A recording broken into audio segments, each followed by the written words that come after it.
My name is Muhammad Ali Nizami. I am a research scholar of University Kuala Lumpur, Business School, Malaysia. My topic is microbusinesses, microfinance, and poverty alleviation in Punjab, Pakistan. As we know, poverty is not only one country problem. Mostly developing and underdeveloping countries are facing this problem. Poverty is different from one country to another country. Introduction: Pakistan has made significant progress in reducing poverty over the past 2 decades. But human development outcomes have lagged and economic growth has been erratic and delayed. From 2001 to 2018, approximately 47 million Pakistani were able to lift themselves out of poverty thanks to rising opportunities outside of the agriculture sector, as well as increased migration and remittance. Human capital results, such as stunning rates, which are currently at 38%, and learning poverty rates, which are currently at 75%, 75% have remained dismal and unchanged despite the tremendous reduction in poverty. Pakistan repeated microeconomics crisis reflect the country growth paradigm, which emphasizes individual and government spending at the expenses of individual investment and export that boost up productivities. The average yearly increase in GDP per capita was only about 2.1% from 2000 to 2018. In the developing world, inaccessible finance is seen as the key cause of poverty. It is observed that microfinance operation and facility affect poverty, deception, and elevation. It is just a practice that facilities people live better by exploiting poverty. Poor people also struggle with education, health, and self-adjustment because microfinance provides larger opportunity and extensive advantages related to asset and saving. Corporation establish regulation that benefits everyone. Let us move on. The global poverty is a source of low income progress and a global concern. About 20% of the global population is poor. Several studies confirm that poverty has a negative impact on economic progress in most developing countries. Developing nations now perceive poverty reduction and living standard improvement as beneficial development initiatives. It is indicated that global poverty has reduced dramatically, and an analysis affirmed that 100 million people were lifted out of absolute poverty from 2012 to 2013. If we see in 2013 and 2014, the poverty rate in urban Pakistan was 18.2%, but in rural area, it was above 35%. It is recognizing that slow economic growth and institutional weakness as primary factors contributing to poverty. Both problems plug Pakistan. One third of Pakistan population live below the poverty line, according to the UN Human Development Index. Pakistan has endured similar economic challenges for years. In 2001, the IMF released an interim poverty reduction report with Pakistan support. Pakistan HDI is 0.572 and 60.3% of population lives below $2 per day. If we compare as to India and Pakistan, Bangladesh is to 81% in Bangladesh and 79% in India. Based on above statistics and discussion, it is crucial to study the analysis of poverty alleviation and microfinance in Pakistan. This research implies household capital expenditure per capita, food spending, and non-food expending expenditure per capita to determine financial health. Microfinance contribute to a household total borrowing. Hence, paper will investigate poverty alleviation and microfinance. It attempts to determine whether and how microcredit can improve a household financial well-being. In the literature review throughout the world, people are struggling with poverty. Poverty can be throughout of as the degree of lack of experience by individual, family, or nation. However, several studies have offered their own interpretation of what it means to be poor.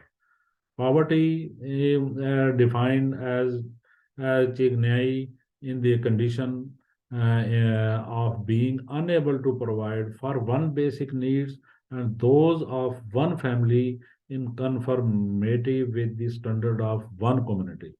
In contrast, another study, we can found that poverty is defined as the degree to which a person or a group is deprived of the most fundamental needs expected for their standard of living. There are 557 million people living in extreme poverty in South Asian countries, and the size and rate of poverty has escalated dramatically in recent decades. Poverty is still a problem in Pakistan and it's getting worse over the decades. Since 1990s, Pakistan has experienced a rise in poverty due to a variety of factors, including unstable legislation, a poor level of governance, inflation, a slow growth rate, and so forth. Since the 90s, Pakistan has experienced, due to variety of factors, due to level of governance and inflation, a slow growth rate, and so forth. Small enterprises are typically owned by a single person and run by a small team of managers and workers. Employers have a wide variety of options to consider when interacting with small and micro businesses. A second comparable analysis highlighted that way in which micro business can benefit from government contract and the financing that government agency can provide to help them thrive. As examined, micro business can have a wide variety of foundation, from the retail industry to the building trade to health and social care organization. Micro businesses can conceive and brought the majority with the support of financing from various microfinance banks or institutions whose primary purpose is to lend money to new teeny business. A research shows that microloans are given to borrowers so that they may pay for things like opening a business, buying inventory, paying employee, and running ads to draw in customers. After the introduction and research literature review, we have found many research questions. Some of the research questions are similar, are summarized in this topic. We can identify following or some research question. Number one is, what is the relationship between micro business and the elevation of poverty? And what is the relationship between microfinance and the elevation of poverty? And what is the relationship between micro business and microfinance? How do the government of Pakistan and NGOs moderate the relationship between micro business and poverty elevation? And the last, what is the relationship between micro business, microfinance, and poverty elevation? Population and sample size. According to studies, when collecting data from a sample size population, probability sampling is superior to another method. The sample group was mailed 480 questionnaires and 93 0.75% or 450% responded. After receiving all completed survey forms and centralizing the data, we finalize our sample size of 384. Above 93% of the population replied to our poll, which is, I think, good. According to the research question and after literature review, we find a research framework.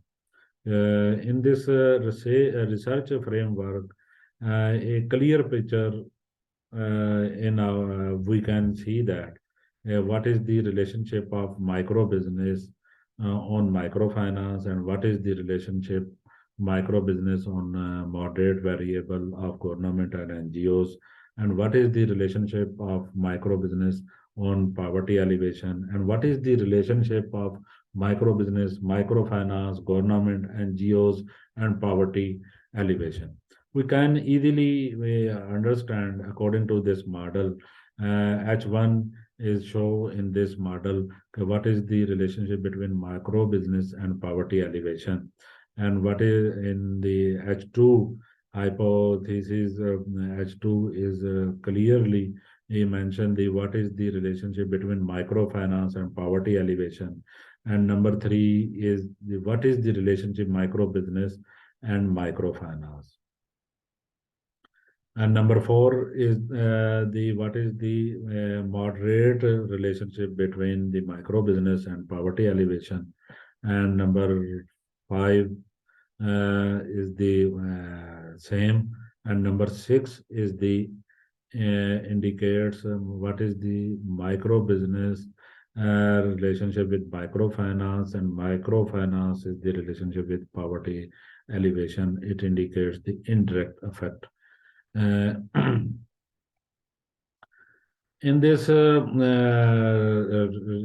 result, we have analysis, different demo analysis, demographic analysis, descriptive analysis, correlation analysis, and multiple regression analysis.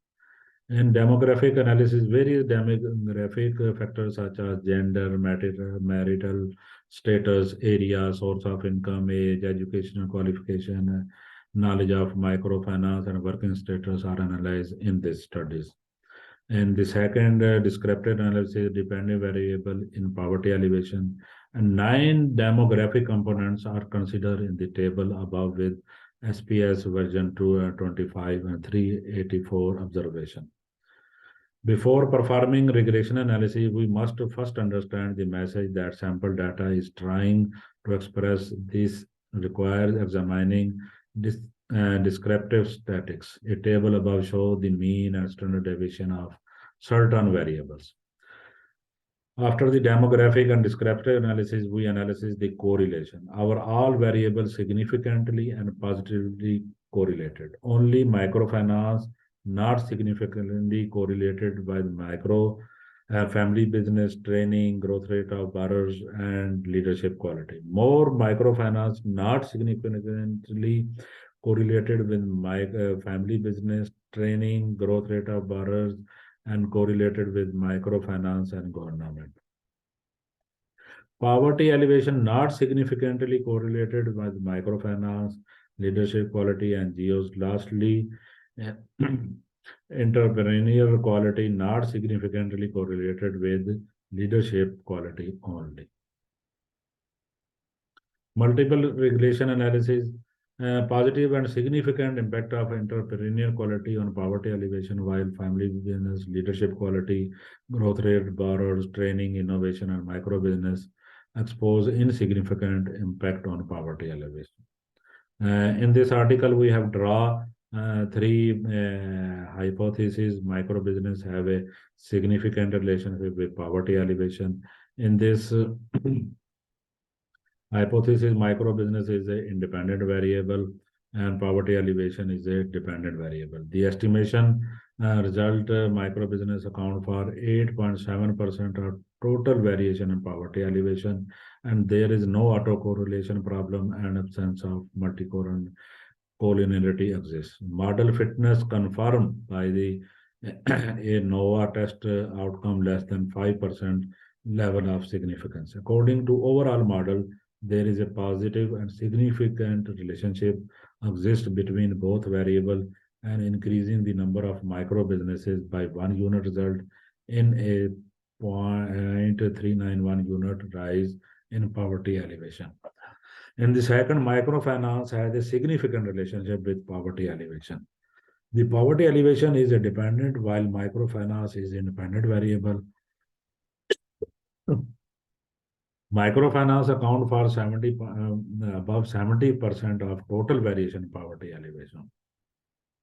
In this also no autocorrelation and multi-correlation problem observed. The model fitness confirmed throughout the a NOVA test which is less than 5% level of significance. The overall model revealed a positive and significant relationship between both variable and increasing the number of microfinance by 1 unit result in a 0.71 unit rise in poverty elevation. In the third, we can see that micro businesses have a significant relationship with microfinance. And micro businesses account for 28.7% of total variation in microfinance. In this also no autocorrelation and multi-cognitive problem. The model fitness confirmed through the NOVA test, which relieves less than 5% level of significance. Overall model expose a positive and significant relationship between both variable and increasing the number of